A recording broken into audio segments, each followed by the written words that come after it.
Welcome to the deep dive. We're here to cut through all the noise and really get to the heart of what's shaping our world. That's the goal.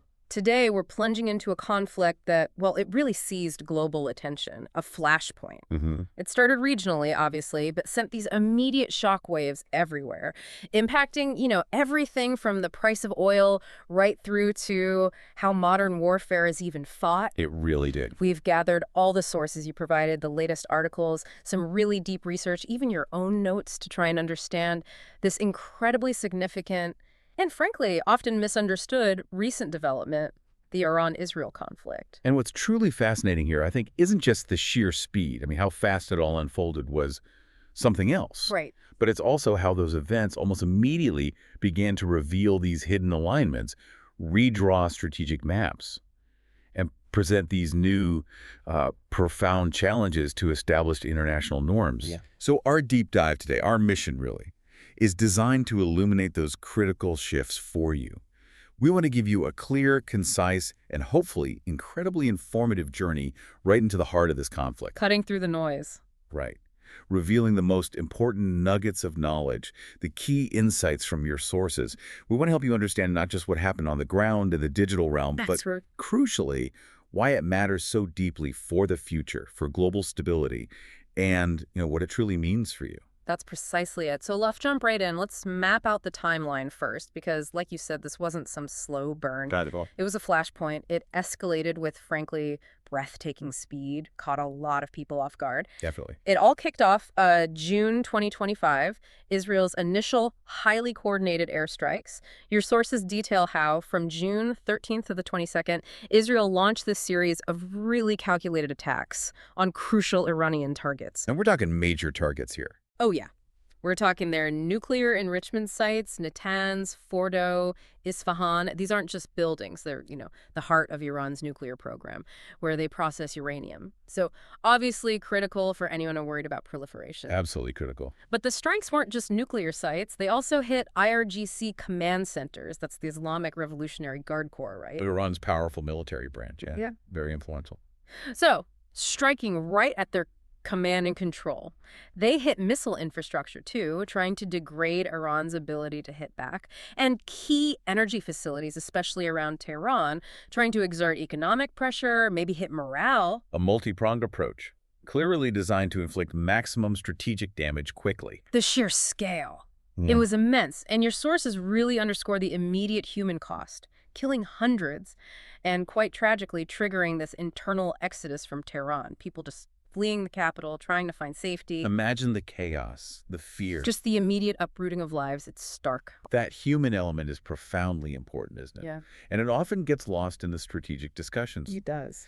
But the immediate widespread disruption to civilian life, hundreds killed, huge numbers fleeing Tehran. Yeah. It just underscores the intense, very real cost of these actions. It wasn't just about strategic targets. It directly impacted ordinary people. A humanitarian crisis alongside the military one. And Iran's response? Swift. Predictable, maybe, but designed to send a clear message. Yeah. From June 15th to the 20th, they launched a barrage. Drones, ballistic missiles, aimed right at Tel Aviv. A direct counterpunch. Exactly. Showing they could strike back at the heart of Israel's population centers. Aiming for physical damage, sure, but also psychological fear. And then the U.S. steps in, decisively. Sending a very clear signal of support for Israel. June 21st.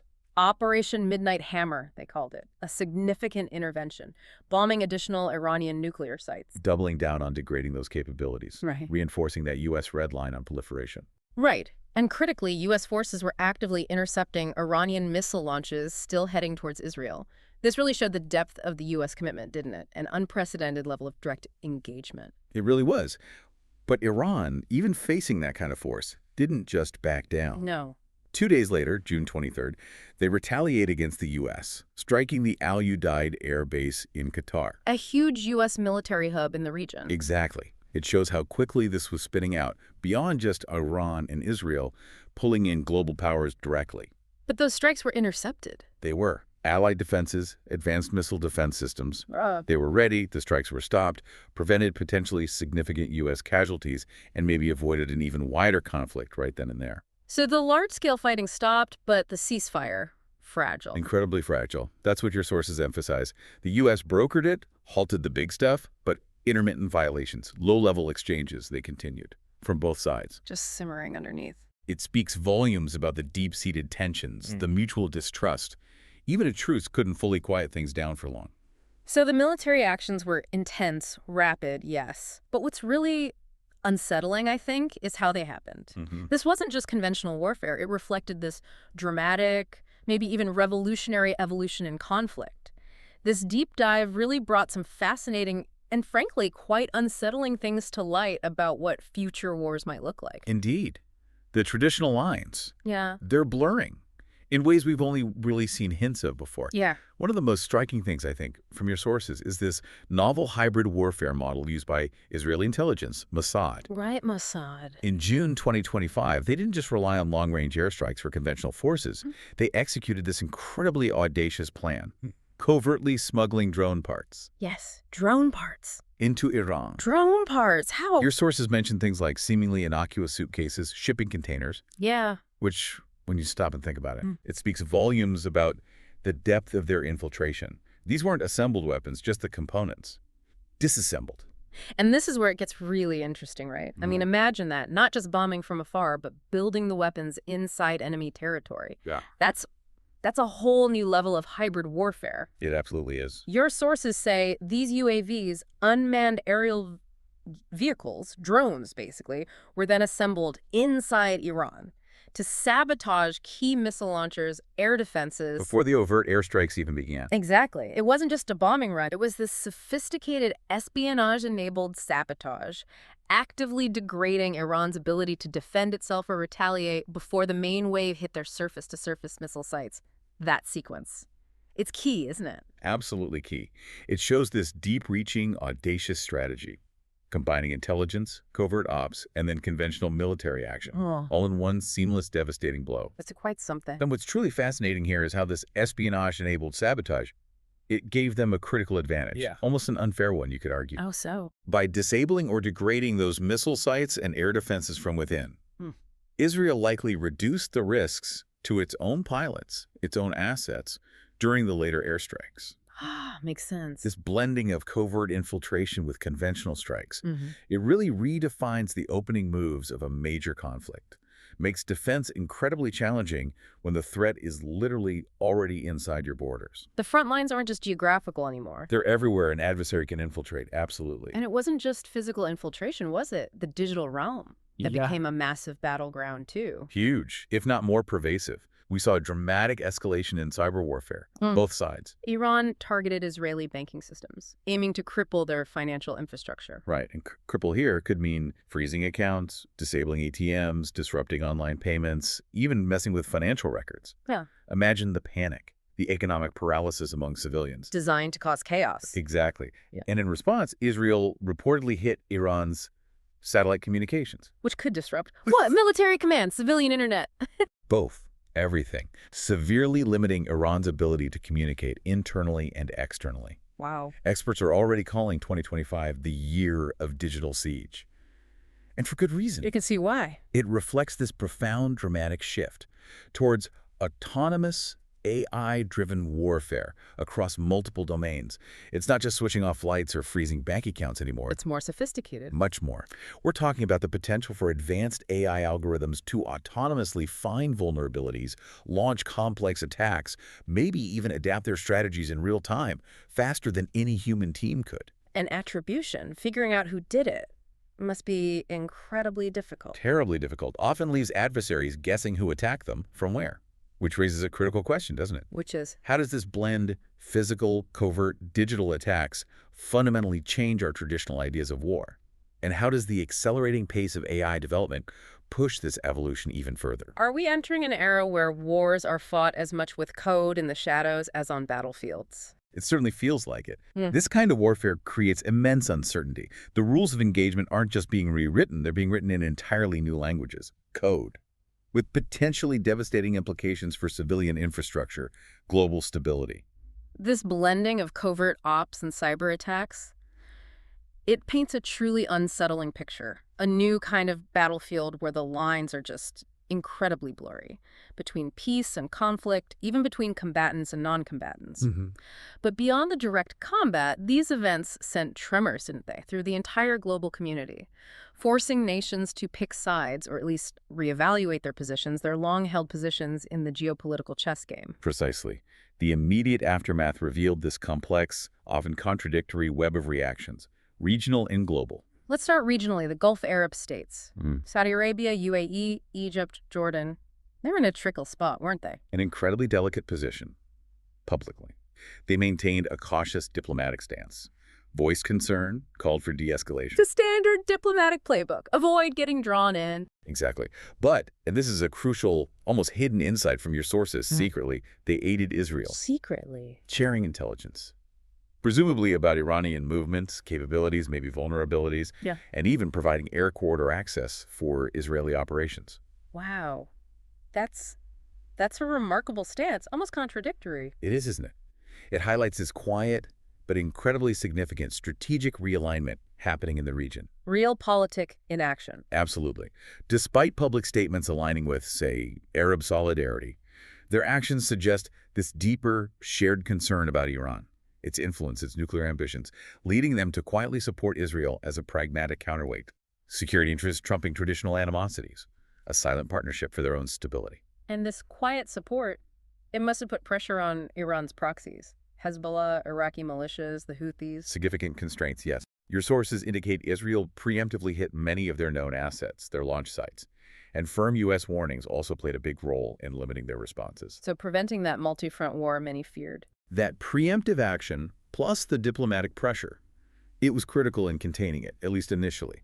A major strategic success for Israel and the U.S. in that sense. Okay, so that's the region. What about the global stage, the big powers? A delicate balancing act there, too. Yeah.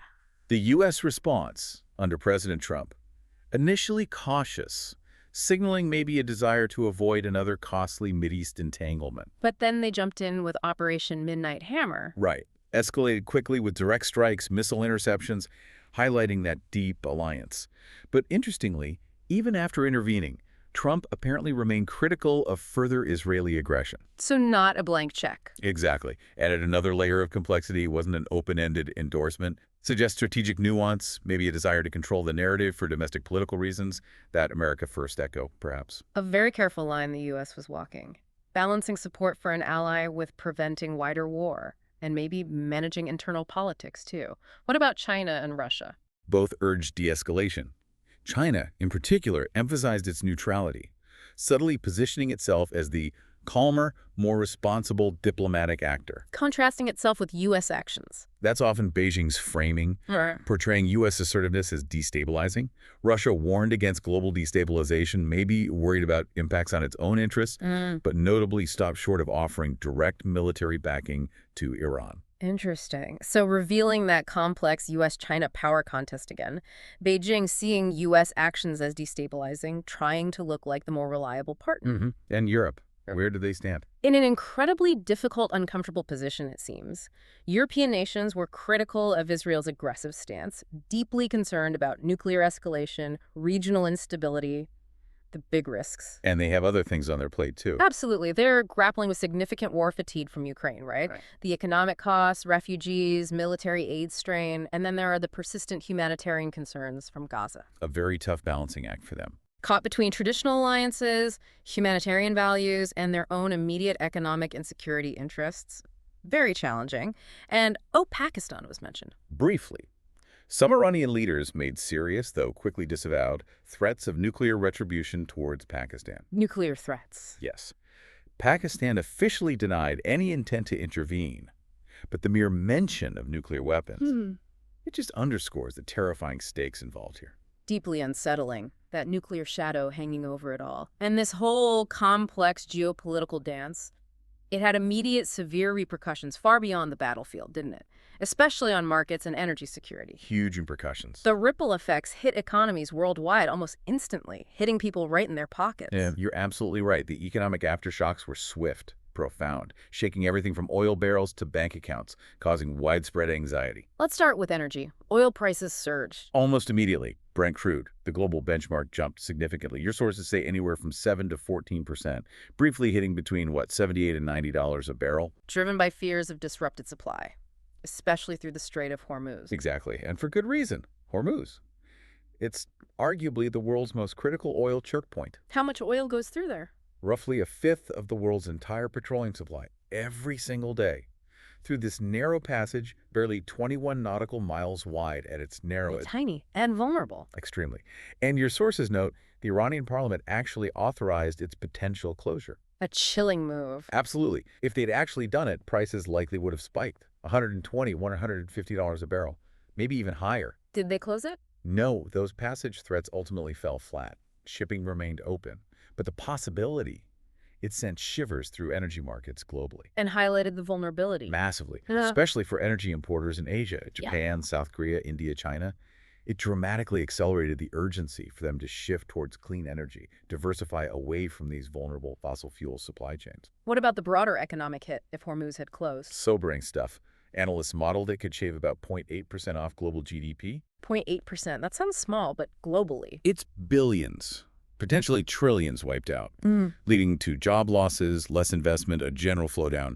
We're talking Brent crude maybe hitting $110, $130 a barrel. Inflation rising maybe half a percentage point for every $10 jump in oil prices. So not just abstract numbers, higher costs for everyone, everywhere.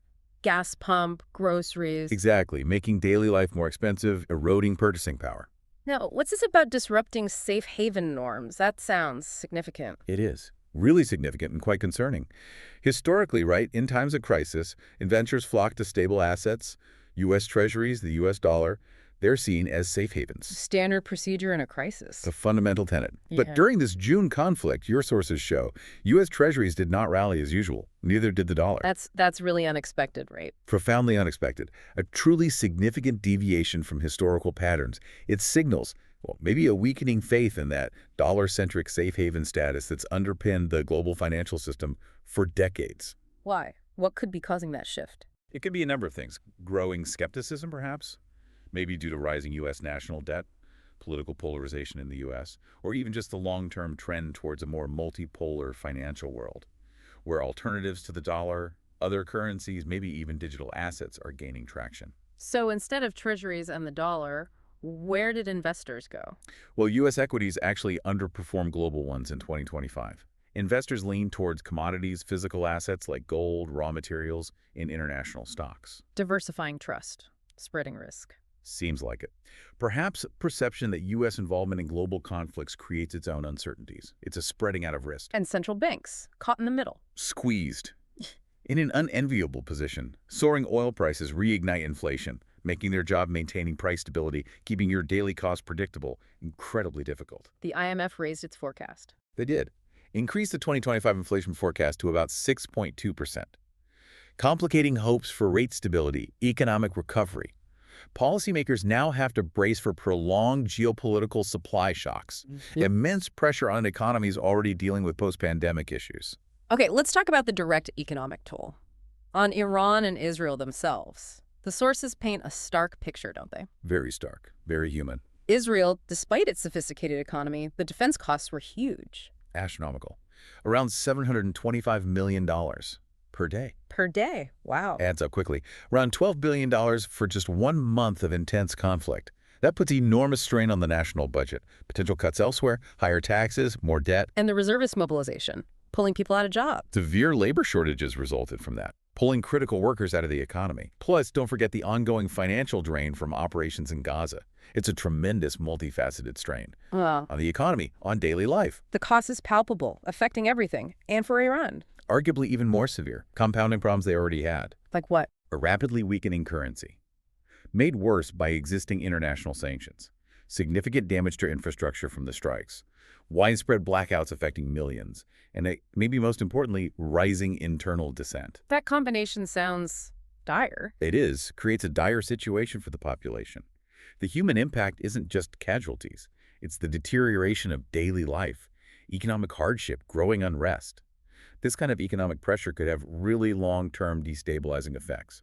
So the economic impacts are profound, no doubt. But the conflict also reshaped political landscapes, didn't it? Both inside Iran and Israel, and globally. Revealed deep fissures, surprising shifts. Absolutely. It wasn't just markets and battles. It sent profound ripples through their political systems and around the world. Let's look at Iran's internal fractures first. The supreme leader, Khamenei, 86 years old now, he faced criticism. Significant, almost unprecedented criticism after the strikes. Your sources note he even avoided public appearances for a time. Highly unusual for such a central figure. Signals vulnerability. Pressure. Seems like it. Maybe indicating a crisis of confidence within the ruling elite. We haven't often seen that level of pressure. And dissent is growing. Calls for nuclear autonomy. Visibly growing.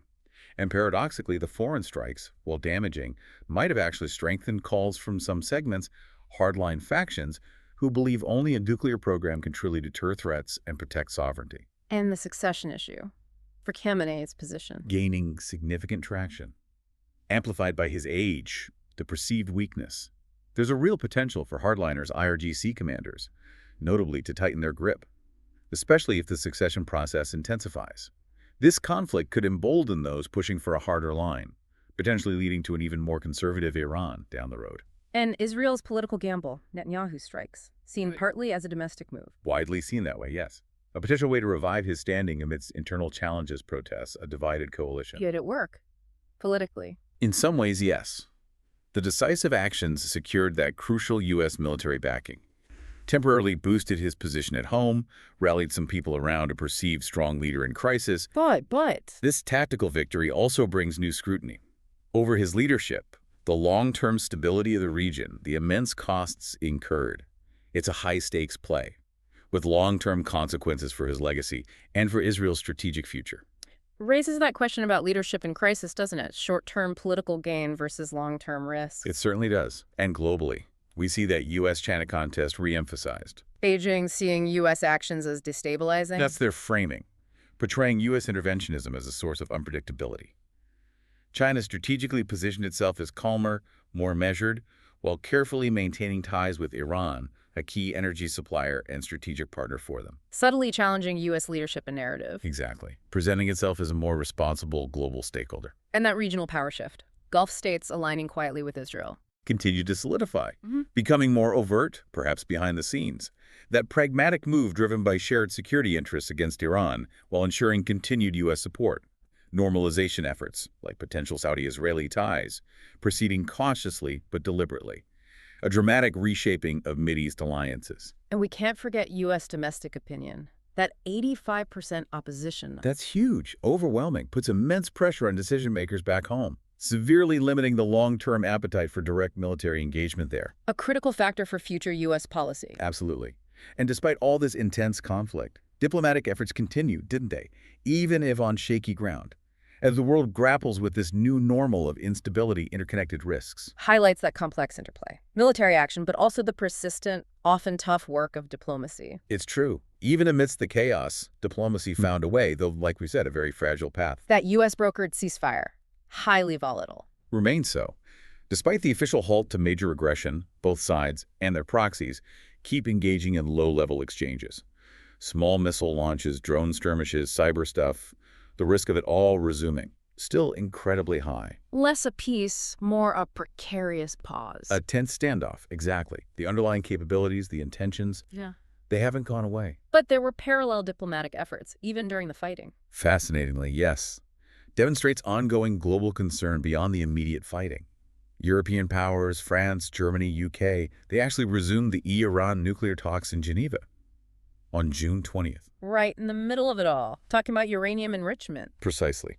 It shows this determined effort by Europe to keep diplomatic channels open, address the core nuclear issue separately from the military action, hoping to prevent proliferation regardless. A complex two-track approach then. Military action, but persistent diplomacy on the nuclear threat. And analysts are highlighting a potential pivot by the Trump administration, too. After the truce? Yeah. Speculation about a shift from strikes towards more robust diplomacy, not just on Iran, but maybe Gaza, even Ukraine, depending on how durable this ceasefire proves. A strategic reevaluation, leaning more towards negotiation. It suggests that, perhaps. Maybe leaning towards negotiation to avoid getting bogged down in protracted engagements. Intense conflict can sometimes paradoxically open unexpected diplomatic avenues, even if temporary. So, looking forward, what are the key global risks? What should we be watching? Several key things continue to define the landscape. Energy security, number one. Global markets are still keenly watching the Strait of Hormuz. Even though the immediate threat subsided. The vulnerability was exposed. It's dramatically accelerated that long-term transition to renewables, especially in Asia and Europe. The economic shock was a powerful reminder about energy independence, diversifying supply. And financial fragmentation, you mentioned that earlier. Can't ignore that trend. Sanctions, shifting alliances, they're reinforcing greater economic decoupling. More interest in alternatives to SWIFT, that global banking messaging network. Growing relevance of regional economic blocs. Moving away from a truly globalized financial system. Towards a more fractured, multipolar one, it seems, where trust is more within specific political alignments. Countries trying to de-risk from vulnerabilities in a U.S.-dominated system. Poses big challenges for global trade, investment. Absolutely. Could reshape supply chains, economic partnerships for decades, and finally, the broader geopolitical balance. U.S. interventions reinforcing power, but also stoking unpredictability. Undeniably. China and Russia reacting cautiously, observing, adapting their own strategies, looking to capitalize on any perceived U.S. overextension.